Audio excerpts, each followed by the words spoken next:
Good morning, good evening, uh, good afternoon, regardless of where you are. Thank you for joining the Spiritist Talk series promoted by the United States Spiritist Federation every Saturday, 11 a.m. Eastern Time. I'm delighted to host this talk today with João Korngold. We'll be talking about a very interesting topic, which is the consoler. Emmanuel's responses to humanity's spiritual inquiries. Uh, João, welcome. Thank you. Thank you for bringing us such an interesting topic. You've been very active in the Spiritist movement for those of you who are not familiar with your work. So, you are one of the founders and directors of the Spiritist Group of New York and the Spiritist Alliance for Books. So you began studying Spiritism more than 30 years ago, and you have been one of the directors of the mediumship meeting at the SGNY for the past 20 years. You're also responsible for study groups that focus on the basic books of Spiritism and on the Andre Luiz Collection. You give talks in Portuguese and in English. As professionally, you're an engineer and you work in the banking sector.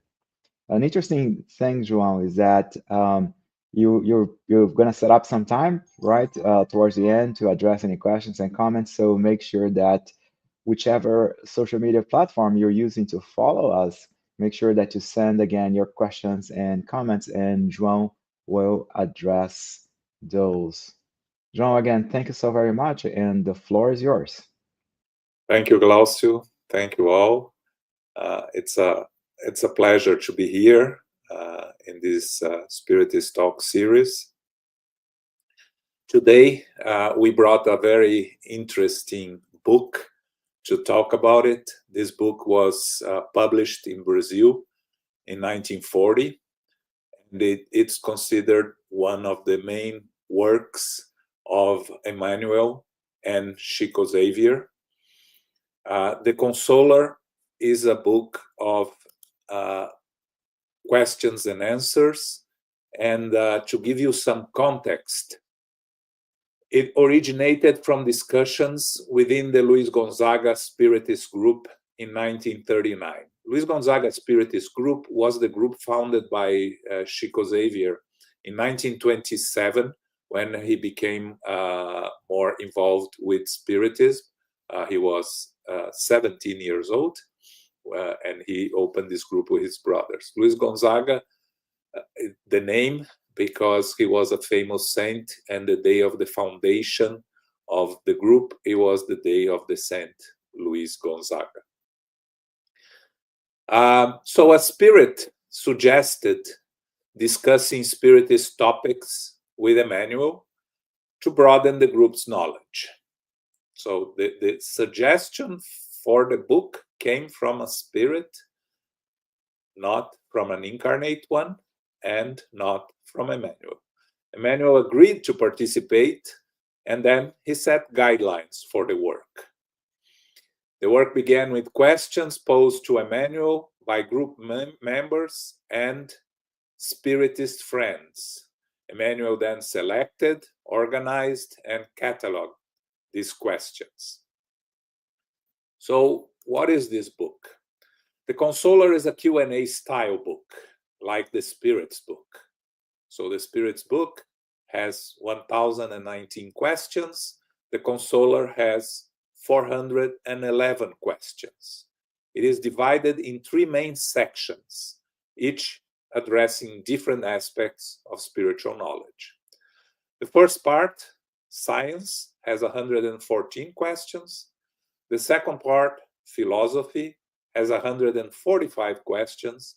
And the third part, religion, has 152 questions. So as we know, Spiritism has three aspects. Emmanuel reinforces the concept brought by Kardec in the Gospel according to Spiritism, that Spiritism is the promised consoler. In the Gospel of John, you will find the passage as when Jesus says that he will send later the consoler, through the Spirit of Truth to clarify and amplify the knowledge of the spiritual truths. We Spiritists understand that the Spiritism directed by the Spirit of Truth is the promised consoler. We know that Spiritism has three aspects, which distinct aspects, as we mentioned before: the scientific, the philosophical, and the moral or religious, depending on how you prefer to call it. Some people are uncomfortable with the concept of religious because Spiritism is not an organized religion. It has a religious aspect, but you can also call a moral aspect. So Spiritism is a triangle of spiritual forces. So these aspects can be seen as a triangle. Emmanuel tells us that science and philosophy are noble fields of study that allows for human improvement. But the importance of religion, he says that the religious aspect is the divine corner connecting Spiritism to heaven, because it represents the restoration of Jesus Christ's gospel and aims for the definitive regeneration of human being. He says in one of the questions of the book, he says that science and philosophy are human fields of study that complement each other in the world, that they are like two great rivers that, despite running through different regions, meet at a certain point along the way to flow together into the ocean, which in this case is the ocean of wisdom. So the union of science and philosophy, the true union of science and philosophy, combined with the importance of the moral religious aspect, it's what makes Spiritism so important for us to study, to learn, and to on our moral and intellectual development. So now going through the parts of the book. Part 1 of the book is science. The first question of the book is that is asked of Emmanuel is if Spiritism need human science. And Emmanuel answers that while Spiritism can benefit from human science, it is not entirely dependent on it. That there is value in the scientific work, because when it comes from enlightened minds and sincere hearts, and here are the key words that apply to the scientific field that should be addressed by Spiritists, that all the work that comes from the scientific world, from enlightened minds and sincere hearts, and this means people that are interested in the progress of humankind.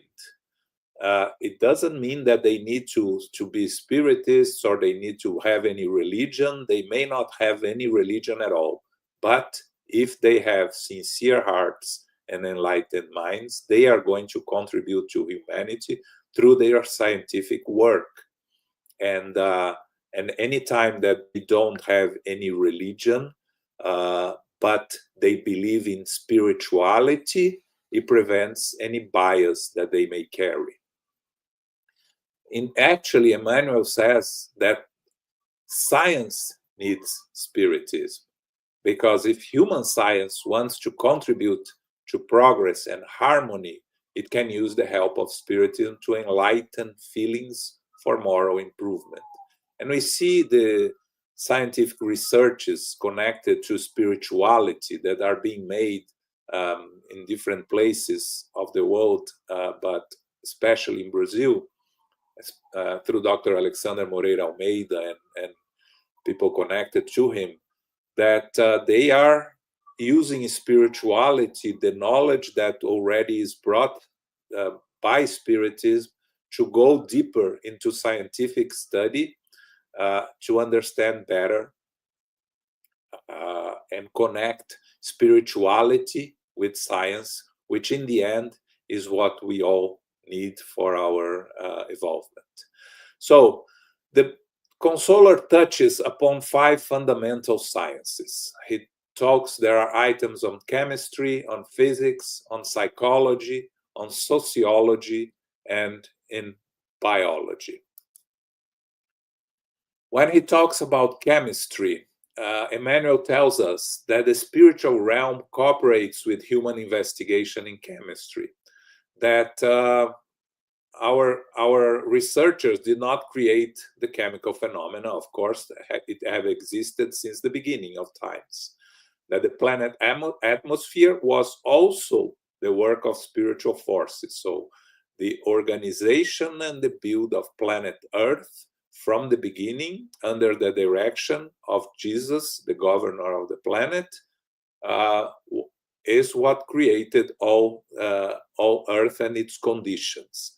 It arranged the essential elements for life.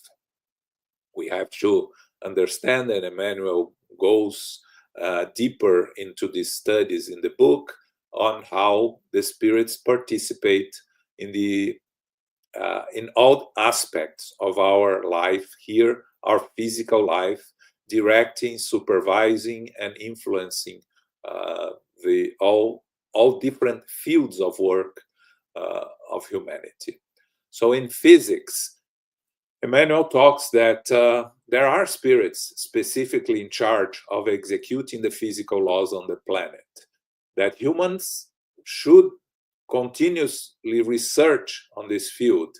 But, of course, our materialistic definitions are limited. We need to expand into the spiritual knowledge, into the spiritual world. So eventually, we are going to go deeper into the science of the spirituality that Spiritism already brings a lot. In the books of Emmanuel, of Andre Luiz, we study, and Manuel Filomeno de Miranda, they talk a lot about the scientific aspect of the spiritual world.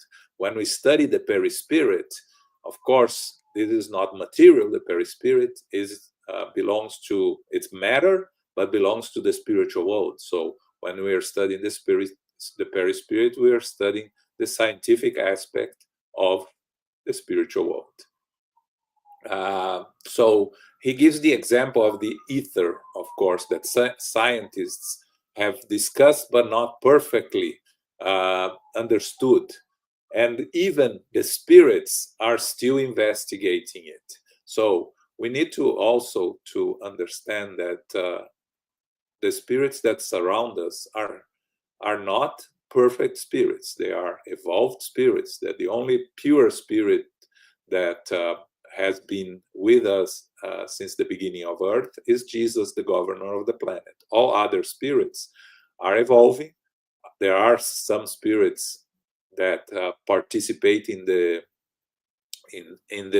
direction of planet Earth that are directly connected to Jesus and very close to him in terms of evolution. But they are all spirits that are also learning and evolving as they progress. So we shouldn't expect perfect answers for all the spirit communications that we receive, because the communications that will come from the spirits are from spirits more evolved than us, which is enough for us at this moment for our path of evolution, but not perfect spirits.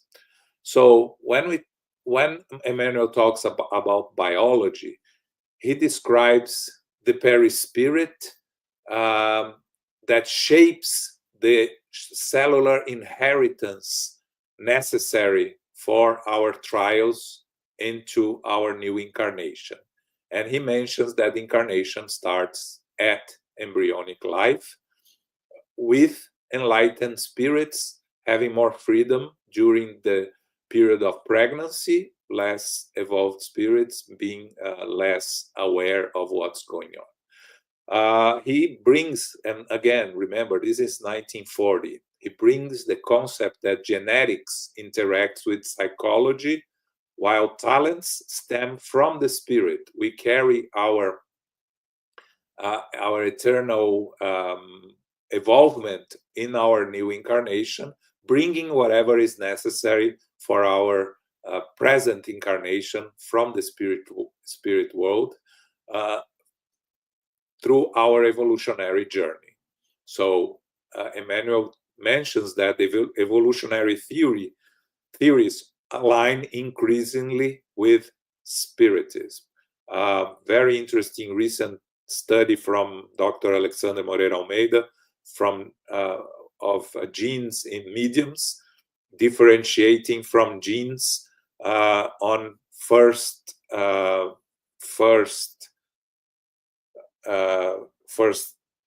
direct connections, brothers, sisters, parents, relations of first grade.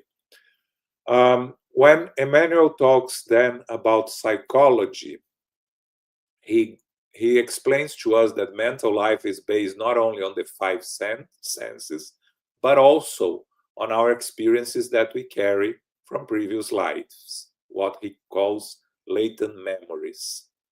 That associations of ideas originate from spirit's activities projected through the brain, a passive instrument. Very interesting concept here when Emmanuel defines the brain as a passive instrument that receives instructions from the spirit. So the spirit is acting, sending the thoughts that then go through the brain that receives the thoughts, the communications from the spirit, the eternal spirit. So good thoughts produce maximum good on those who receive them. Of course, the opposite is also truth, that inferior thoughts can cause harm on those who receive them and those around them. We all connect ourselves to each other through vibrations.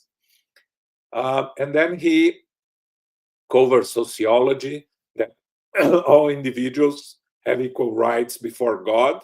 Again, 1940. This is before human rights were a part of the United Nations concepts.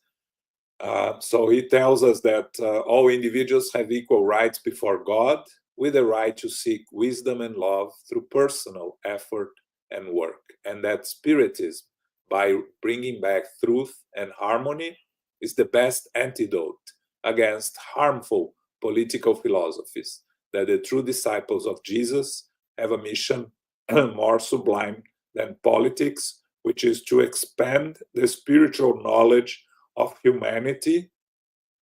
And especially nowadays, when we are living these conflicting times, we need to understand that true Spiritists have the necessity and the need to rise above human politics and to look at us and all of the planet as a journey of eternal progress, always progressing ourselves and the planet. So whatever happens, it's happening during these days, are part of the evolutionary process of ourselves and of the planet.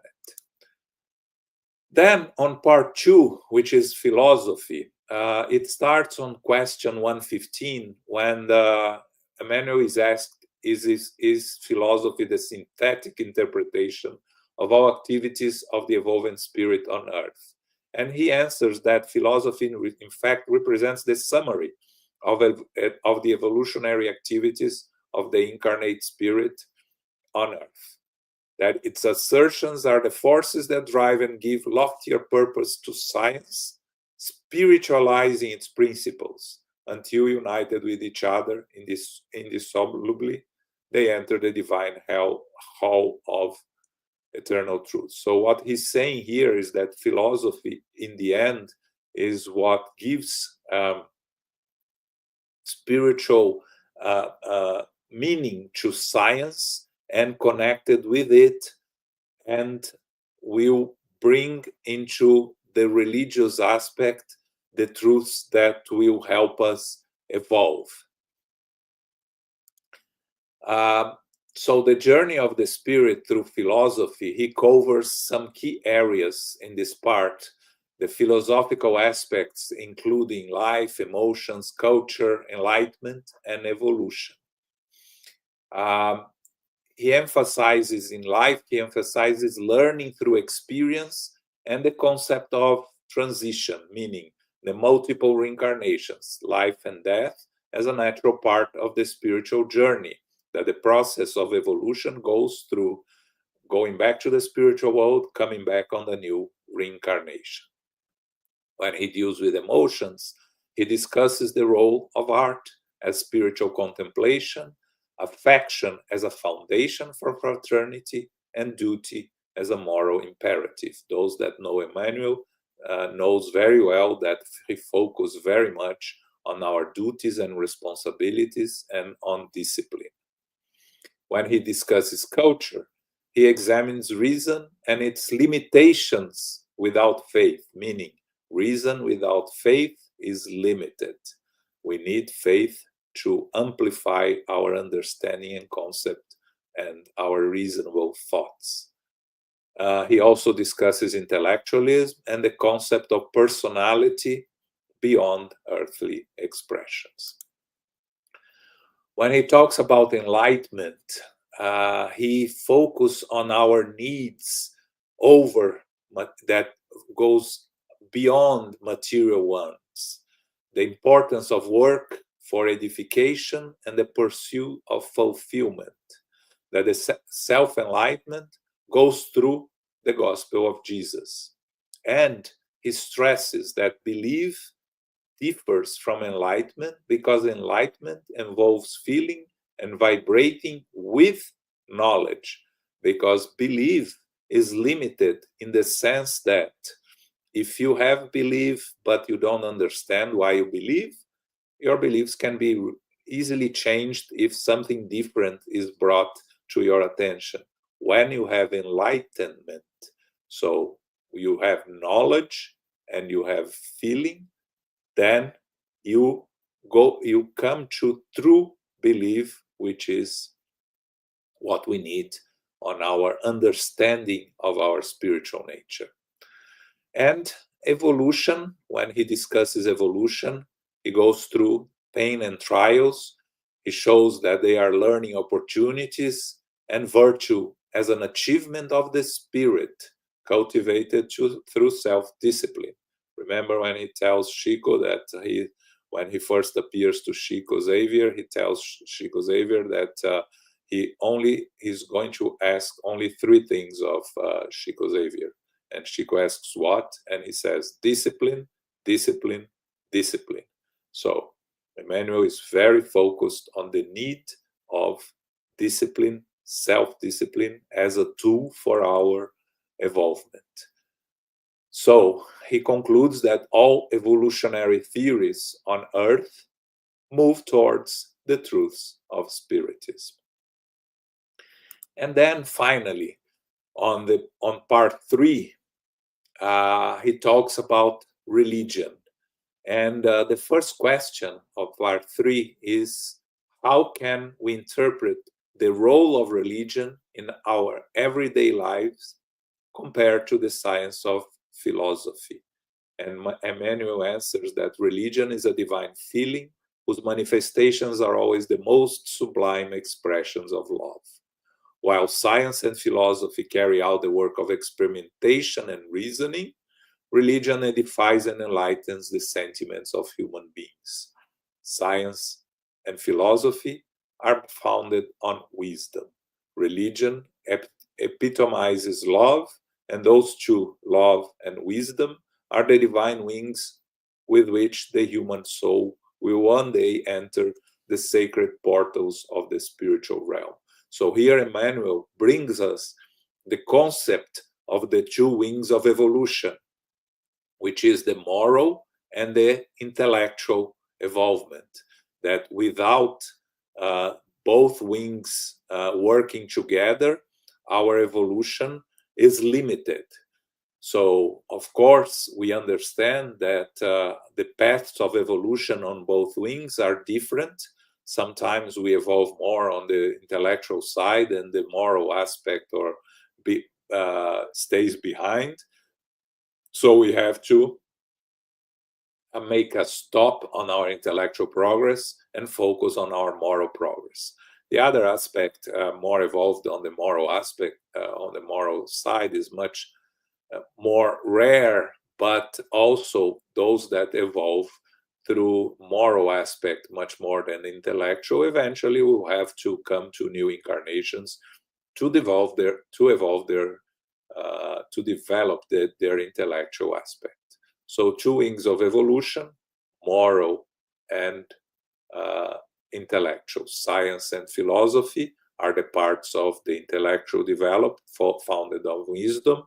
When we learn more about science and philosophy, when we learn more about our lives here on earth in terms of knowledge, we are developing the intellectual wing. When we are spiritualizing ourselves, focusing on the eternal truths, the teachings of Jesus as the guide for us to evolve, we are focusing on our moral evolvement. Ideally, both should be together, but we understand on our still imperfect stage of evolution that we are going to evolve on one side more than the other and vice versa until we reach some balance on our spiritual journey.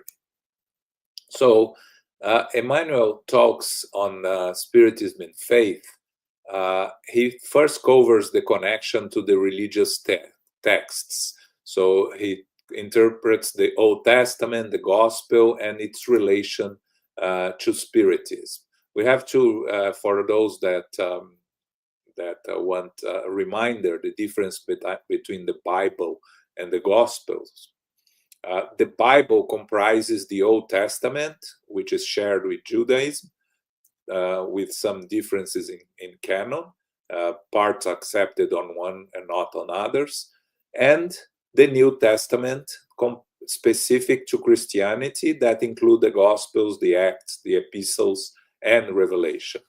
The Gospel, which means good news, specifically refers to the message of Jesus, his life, teachings, death, and resurrection, and it's based on the first 4 books of the New Testament, Matthew, Mark, Luke, and John, which recount Jesus' life and ministry. So, while the Bible is the complete collection of sacred texts, the Gospels are a specific part of the Bible that focus on Jesus' life and teachings. He covers then love as a central part of religion. Love, union, forgiveness, and fraternity is the core principle. It talks about why Spiritism is the revived Christianity, because, as he explained, Spiritism is presented as the revived Christianity because it brings the task of truth, that faith is a luminous confidence in God that transcends religious beliefs. And this is very important. You don't need to follow a specific religion to have faith, to believe in God, to believe and to understand the spirituality. And he calls our attention to the practice of Spiritism that should mirror the simplicity and fraternity of early Christian gatherings. When we see how the first Christians reunited in the times of persecution under the Roman Empire, they used to unite themselves in small groups to discuss the gospel and to talk about Jesus. That's what Emmanuel recommends us, reinforces our need to go back to with Spiritism. When he talks then about the gospel, he talks about the central role of Jesus, because Jesus is at the center of the 3 great revelations: justice from Moses, love, when Jesus came to bring his message, and truth brought by the Spirit of truth through Spiritism. The teachings of Jesus in the Gospel are the primary source for spiritual enlightenment. The answers are there. The teachings, the moral teachings are there. But he also mentions that the Gospel have metaphorical nature. So many passages contain metaphors that require spiritual understanding. And when we study the Gospel according to Spiritism, Kardec makes very clear that it brings the moral teachings of Jesus, leaving aside everything that is not moral teachings, because the history of how Jesus was born, who was there, and the passages that relate to the life of Jesus in the physical world that are not moral teachings can be discussed, can be argued, and they are not really important to our learning and use of the moral teachings of Jesus, and the importance of inner transformation that he's going to reinforce. True discipleship involves renouncing selfishness and embracing spiritual values. If we are aiming to evolve and to learn and to use Spiritism to our spiritual progress, we need to work on renouncing selfishness and pride, which are the two plagues of humanity, and embrace spiritual values. And then he covers mediumship in the last part of the book, and he defines mediumship as a divine gift. He tells us that is a light poured out for the times of the consoler. That is a wonderful opportunity for progress and redemption, because through mediumship we learn more about the spiritual world, we learn more about our needs as eternal spirits and our relations with the spiritual world. He stresses that no type of mediumship is more valuable than another. What is important is dedication and fraternity. And the greatest need for mediums is to educate themselves in the gospel. There are many questions in the book that talks about how mediums should behave, how mediums should study and work on improving their mediumship, and not forcing anything, not using their mediumship for something else than to illuminate souls and help humankind progress. So, of course, he's very strong on the need to avoid material remuneration, that mediums should not turn their abilities into a source of material income. And he says very clearly that when mediums decide to accept material remuneration, the good spirits will move away from them. That if the mediums need, there is a specific question that talks, what if the mediums need to work to live their lives? They need to find sources of income, and Emmanuel is very clear that they need to find sources of income outside the work of mediumship through normal careers and normal activities in our physical activities that can provide remuneration. That every time a medium is accepting remuneration is running a high risk of compromising themselves on their evolutionary path. So he talks about the practice of mediumship in the Spiritist meetings, that the Spiritist meetings should be simple, fraternal, and focus on the death of the soul. That the self-enlightenment is fundamental. Individual study, meditation, and practice are vital for spiritual progress. that attending sessions alone is not enough. Again, if you go to a Spiritist center just to receive passes and that's it, you are not focusing on studying and on learning and on improving yourself, you are doing just a part of your responsibilities on your evolutionary journey. Now, he talks about the role of dialoguers and mediums in a mediumship meeting, which is very interesting. He says that dialoguers need reason and logic, of course, with the knowledge of the realities of the spiritual world, the needs of the spirits communicating, and the necessities of how to address these suffering spirits that come to the meetings.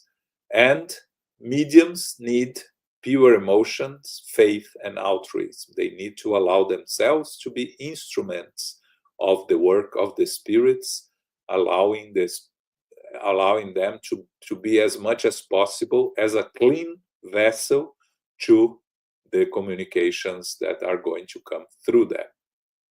And Emmanuel tells us that it's important to focus on self before others, not on a selfish way. But what he says here, Spiritism should prioritize their own enlightenment before trying to convert others. Proselytism is not something that is recommended or useful through Spiritists. Our necessity as true Spiritists is to learn to be a better person every day. That's what Kardec told us on who is the true Spiritist. Is the one to make a daily effort to improve themselves. So, in conclusion, what Emmanuel brings us on this book, the path to spiritual progress, according to Spiritism, is the continuous learning, the ongoing journey of learning and self-improvement. Of course, the importance of love and fraternity, as love in its divine manifestation is the fundamental law. Fraternity should guide interactions with everybody, but especially within Spiritist communities. We should use the gospel as the guide. The gospel of Jesus Christ provides the essential guidance from spiritual enlightenment and progress, because there we will find all the moral teachings necessary for our evolvement. Every time we talk about this, people talk about this, every time we are in doubt, we should ask ourselves what Jesus would do, and if we don't have the answer, then we should try to learn more before making a decision. And again, personal effort is key. True enlightenment and redemption comes through hard work, personal effort, and the practice of abnegation. These are the messages that Emmanuel lives to us. So it is a wonderful work that was finally translated and published in English beginning of this year through Fab Publisher. So it's a book that is recommended to anyone that wants to go deeper into understanding and learning of us as eternal spirits, our duties, our responsibilities, and our need for intellectual and moral progress, the two wings of evolution. So I thank you all for the opportunity of being here, and I hope you enjoy reading this book and other Spiritist books that are important for us to learn and grow. Excellent. Thank you, João. Thank you very much for providing some insights. And yeah, I second that. First of all, I did like the way that you synthesized and you highlighted the very important points of the book, The Consoler. Yeah, I mean, definitely, as far as a spiritist, that it is one of my favorite reads. We have some questions, João, that I would like to address. But before that, we also have some announcements to share. with the viewers. So first of all, there is a virtual course available. It's Introduction to Mediumship, and João, you're discussing mediums, and the importance of the role of mediums. So yeah, so there's a virtual course. It's called Introduction to Spiritism. It's a free virtual course for beginners that's been offered by the U.S. Spiritist Federation, and USS is thrilled to invite everyone who is eager to explore the realm of Spiritist communications according to Spiritism. So there is the course is available at either the link provided or the QR code on the screen.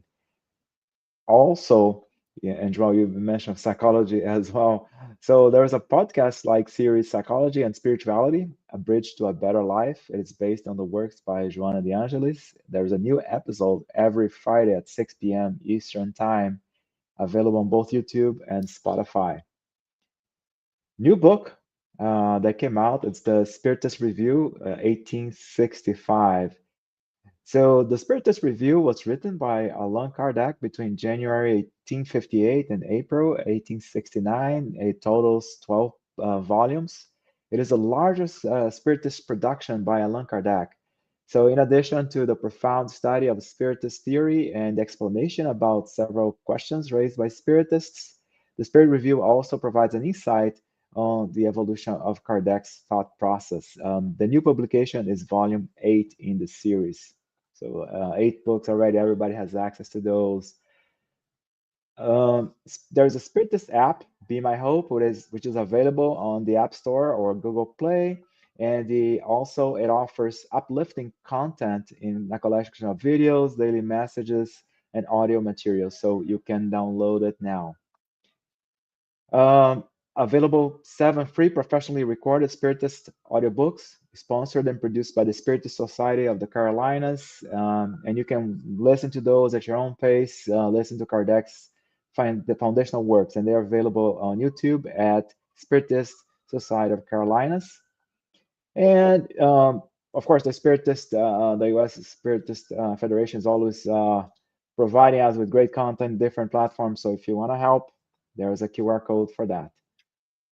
All right, João. So I'm curious about this to listen to some of your answers to some of the great questions that were provided. First one here is, what is that's from the United States Spiritist Federation. What is the underlying purpose of structuring the consoler in a question and answer format? And how does this format contribute to the book's role as a consoler within the Spiritist doctrine? Yeah, I think that Emmanuel, of course, I imagine that Emmanuel decided to do the book in a Q&A format because originally, the Spirit suggested that they ask questions to Emmanuel, right? Then Emmanuel will answer the questions. The Spirit's book, which is the basic book of Spiritism, which is the foundation of Spiritism, is a Q&A book, right? It's a book of questions and answers. So the format helps for those trying to learn and study. You can go to the specific subjects, right? So let's talk about this book, The Consoler. You want to study to understand what Emmanuel is talking about in biology. And you go to the specific questions in biology. If you have a book of a textbook, it's a little more complicated to go to specific subjects. In a Q&A book, it's easier for you to access the subject you are looking for. And because the Spirit's book is a Q&A book, I imagine that Emmanuel thought it was wise to put out a book also in the Q&A form. Of course, he wasn't trying to compete with the Spirit's book, but he was trying to bring more information and information that was almost not 100 years later, but 80 years after the Spirit's book was published, right? So I think that was the reason. But he doesn't say, and then I couldn't find anywhere why the book was a Q&A book, but it makes sense, right? Yeah, it does make sense. Daniel Santos provided a question to us. How can we differentiate between trials that are truly necessary for spiritual growth and those that may be the product of collective or systemic injustices? Um, when we go to uh, personal difficulties, normally these are trials or atonements. Again, there are two things we go through in life, right? We live in a world of trials and atonements. Trials, opportunities for us to learn, challenges that will help us learn and grow, not based on our previous actions. Atonements, consequences of our previous actions, that we are facing the consequences. Every trial that we go through is necessary for our spiritual growth. Now, is it important to differentiate between collective trials or personal trials? For the didactic purposes, maybe, but for our personal journey, we have to go through these experiences as a way to evolve and to learn. So whenever we are going through something, I don't think it's really necessary for us to focus if it's collective or personal. But collective trial normally happens is challenges for a large group of individuals or a larger group of individuals. Personal trials is the ones that affect you only and not the group around you. But you can have family trials, right? An opportunity, they are placed together in a family as an opportunity to learn and grow as a group. And then you have countries, and you have the whole world. The whole world goes through some trials that are collective in the sense that will help us all progress as humanity. Thank you for clarifying that. This one comes from the Spiritist Network TV. Do you know if the scientific content presented in the Consoler has been validated by peer-reviewed research and established scientific community? Much more nowadays than at the time of the book, right? Because at the time of the book, the Consoler, the scientific advances in some areas of the book were not further developed. For instance, in psychology, in 1940, we recently had Freud and Jung still working, and nowadays with the work of Joanna de Angelis, we developed much more into the field of psychology, and psychologists that combine Spiritism and psychology are going much further. So the scientific aspect, when he talks about chemistry, biology, it's very basic on the Consoler. I think that if we go to the books of Andre Luiz, Andre Luiz brought scientific breakthroughs that took science years and to discover, and some of them are still working today. The pineal gland being an example that was first brought in the book, The Missionaries of the Light, and at that time, science didn't know what to do with the pineal gland, how to interpret it. And nowadays, science is more connected to understanding the pineal gland and its functions in producing the enzymes that we need, and the connection, of course, for those that do the scientific study on connected to spirituality, understand that the pineal gland is the connection to the spiritual world that allows us to enter into the connection to the connection with the spiritual world. So I think that the concepts, going back to the concepts of the consoler, they don't go very deep into the areas. They cover a little bit in the areas, and I think scientific community is getting there, but we still have a long way to go. Excellent. Thank you. Next question. Okay, from the U.S. Spiritist Federation.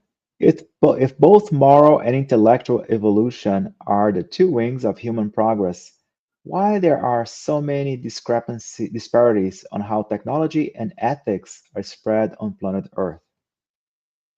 Because we are imperfect spirits.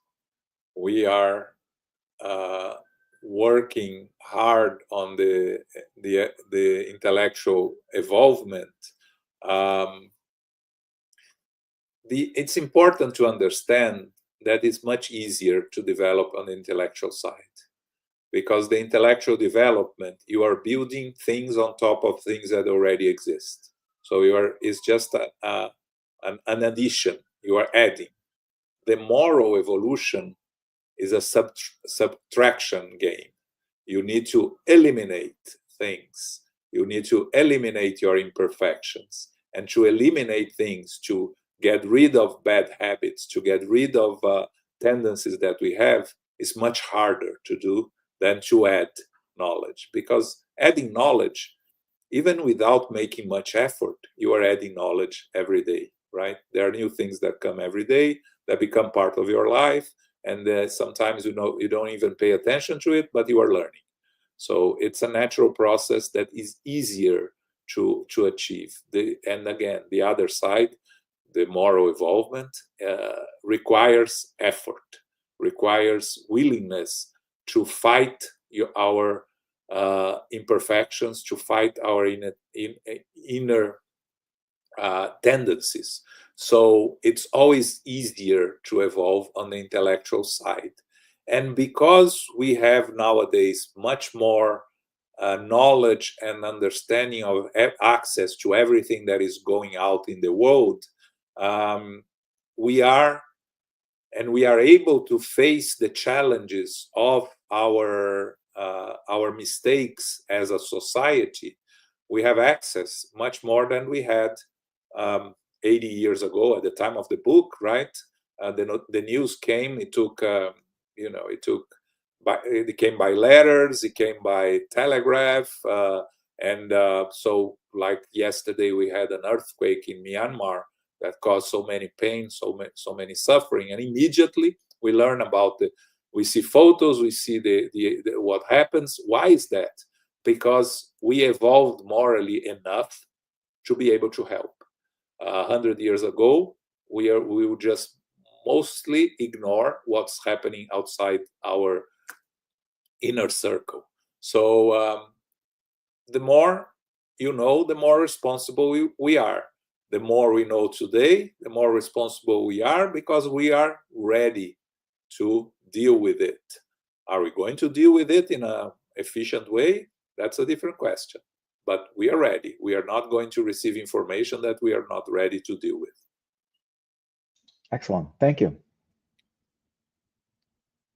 Another one from the United States Spiritist Federation.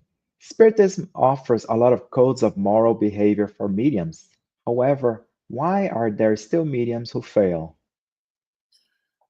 Because we are imperfect spirits, right? And it's very easy to fall prey of pride and vanity. We don't like being criticized, and a good medium needs to be able to accept criticism.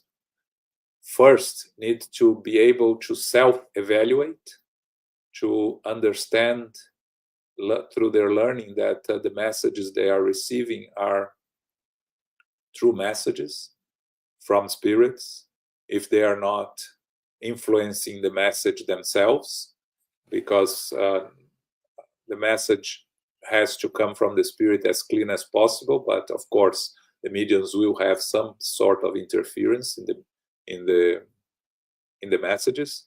It's like when we talk about translating books, you're never going to be able to do 100% perfect translation because languages are different. So you need to accept some limitations on the translations. On mediumship is the same. You need to accept that parts of the communication are going to come from the medium. But a good medium tries to improve themselves, tries to learn. And many of mediums, unfortunately, fall prey to praises from the outside world, from difficulty in accept criticism, and they end up falling under the weight of the responsibility of being a true medium, which is a medium that works as an instrument of the spiritual world for the benefit of humankind, not for their personal benefit. And many of those mediums still work first for their own benefit, especially those that profit from their work. But there are those that do not profit from the work in itself, but profit from the praises and from all the adulation that they receive from the public, and then they fall prey of their own pride and vanity. Thank you for clarifying. We have two upcoming questions for you. So first one, very quick. Did you see a spirit? Yeah. Do you have a vision? Do you have the vision to see spirit? So it's a benefit for romantic curious about that. Yes, I'm not a medium. I work as a dialoguer in a mediumship meeting. So I talk to spirits. I don't see them, but I receive and I'm aware of inspiration and assistance from the spirits that I receive during the work, the talk the conversations I am having with the spirits, because many times I say things that clearly do not come from me. It comes from the spirits that are the directors that are guiding. So no, I'm not a medium in the sense of what we call an ostensive medium that sees or hears or is an intermediary to spirits. I'm a dialoguer, and I receive the assistance. Clearly, I receive the assistance of spirits when I'm working as a dialoguer.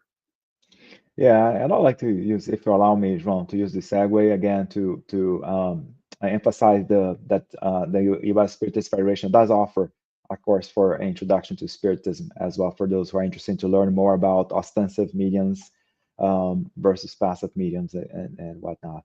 But thank you for your answer. We have some comments coming up for you. So Yasko Arakawa said, "Hi, João, great talk. This book coming almost 100 years after the Spiritist book and considering the great development in many areas, biology, astrophysics, and social customs, and moral behavior allowance. How do you find the actuality of the content of the Spiritist codification?" As actual and updated as ever. Because for those that really focus on studying Spiritism, and I normally joke that we are studying the Spirit's book for the 8th or 9th time, and every week I'm learning new things. So we haven't, we are still scratching the surface of the codification. There is so much more for us to learn there, for us to study. Of course, the books that come after, there are many books that help us, and this book is one of them that adds to the work of Spiritism, of the codification. But for Glaucio just announced the release of the Spiritist Review of 1865 in English, right? That for the first time that the Spiritist Review is published in English. How many Spiritists have read the Spiritist Review, all the Spiritist Review, the 12 editions? I think that it's very, very few, and there is so much information there, so many things for us to learn from the Spiritist Review.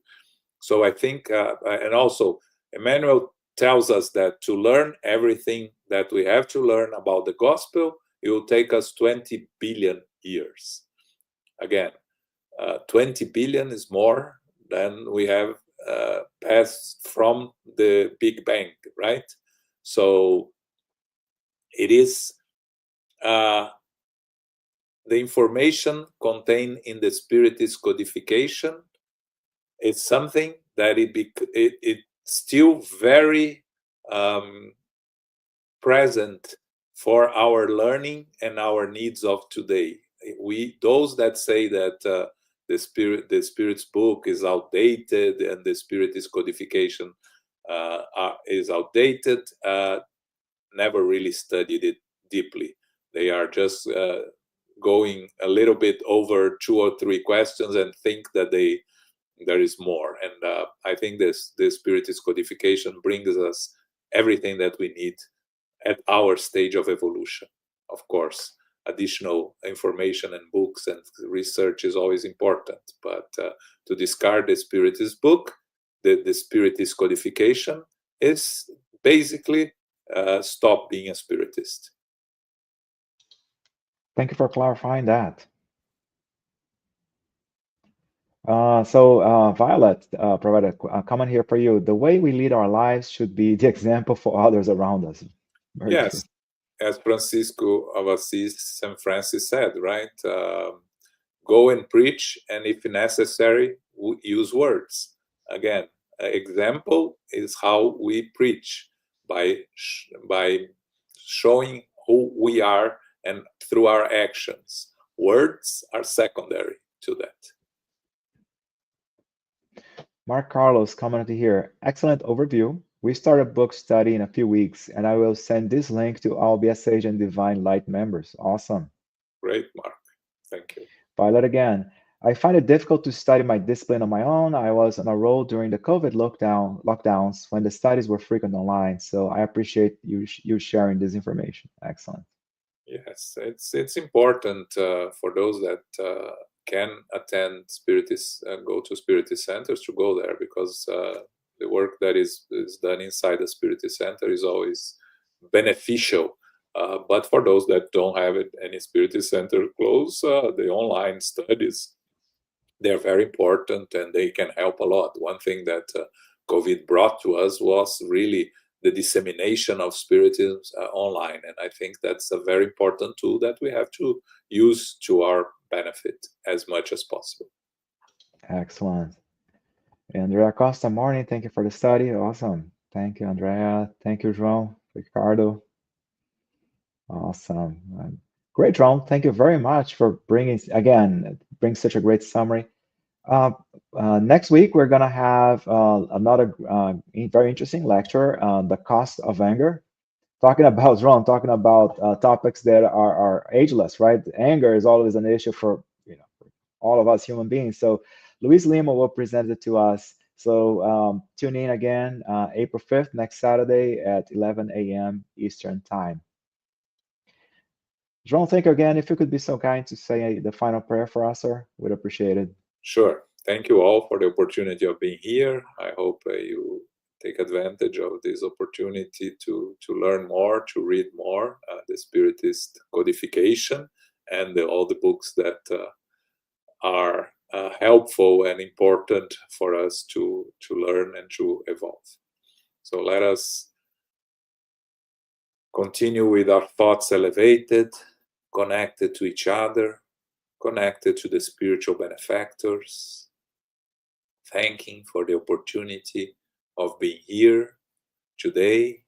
We ask them to continue guiding and inspiring us so we can put in practice on our daily lives all the teachings we have received.